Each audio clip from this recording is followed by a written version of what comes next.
Hi, Assalamualaikum and good morning everyone. So my name is Nur Kamila Balkis binti Roslan and my matrix number is 25 DPM 33F1063.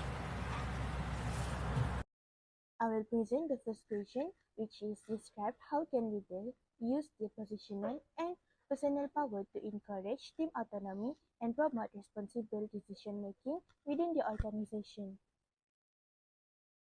For the positional power, leaders can assign responsibility. Leaders can assign decision-making authority to team members, empowering them to make a decision with defined boundaries. This reduces micromanagement and encourages autonomy while still holding team members accountable for their action.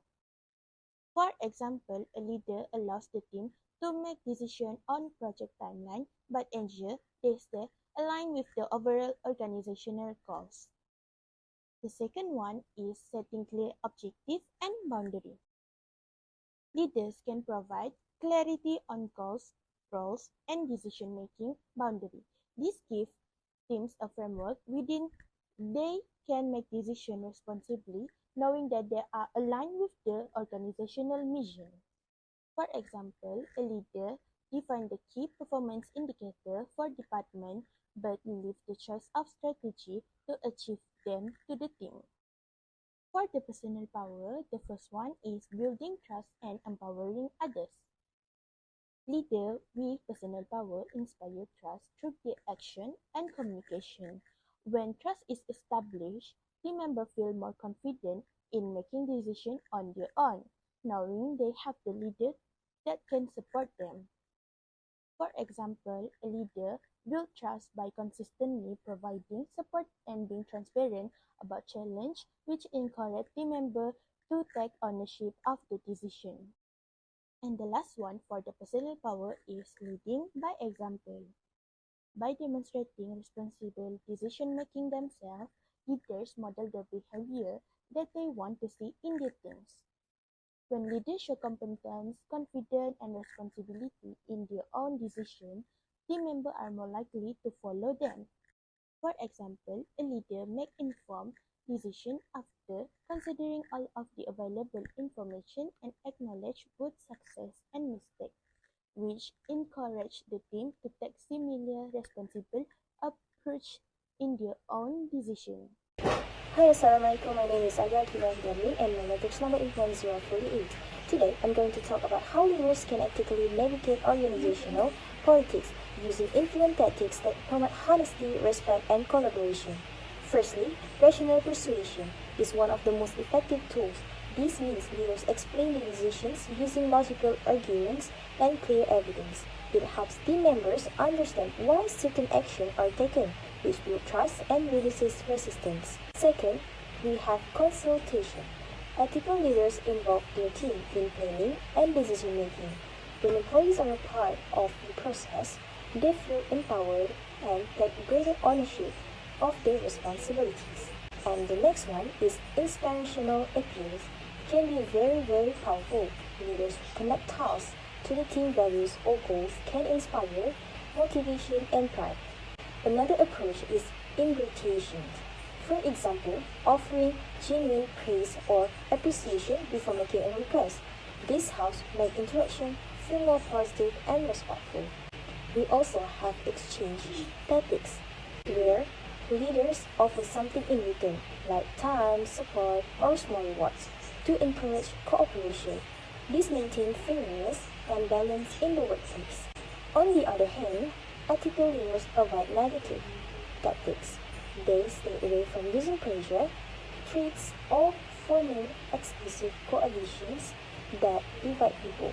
Instead, they lead with referent power, meaning they earn respect by being consistent, trustworthy, and value-driven. By using this influence tactics ethically, leaders help create a positive and healthy political climate, one that supports autonomy, teamwork, and shared responsibility. Hello, my name is Siti Nurdaimi Junori and my number metro is 1045. So today I will explain and I will interpret for the question 3, which is how leaders shape organizational culture to foster autonomy and responsibility. And first is led by examples. Led by example, leaders show autonomy and responsibility throughout their own actions. So when they make a decisions and on up to both successes and failures, employees are encouraged to do the same. Next, which is encourage open communications. So leaders promote transparency by sharing goals and challenges. When employees understand how their work contribute to the bigger pictures, they feel responsible for their tasks and empowered to make decisions too. Okay, the third one, which is recognize and reward responsibilities. Recognizing employees who show responsibility and take ownership reinforce, and these behaviors motivating others to do the same. Okay, for the conclusions, a leadership's culture by modeling autonomy and responsibility, communicating openly, empowering employees, and creating an environment where people feel safe and to take a risk and on their work.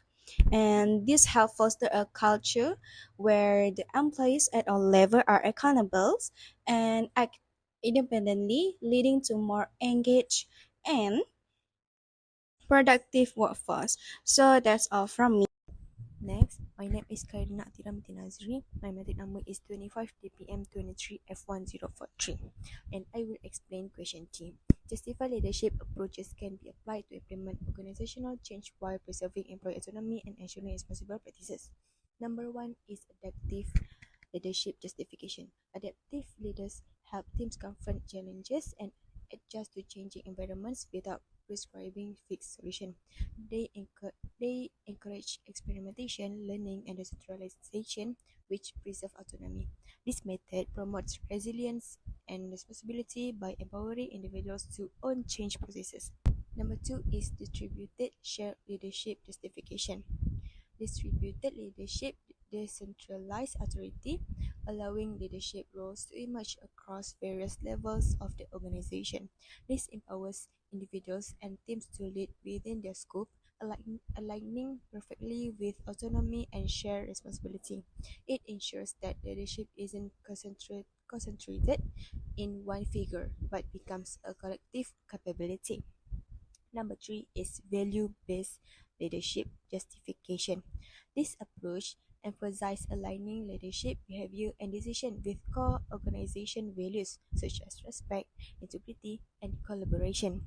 It promotes responsibility by encouraging leaders and employees to act consistently with shared ethical standards.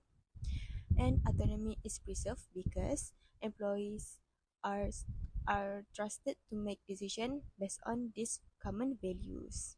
That's all from us. Thank you.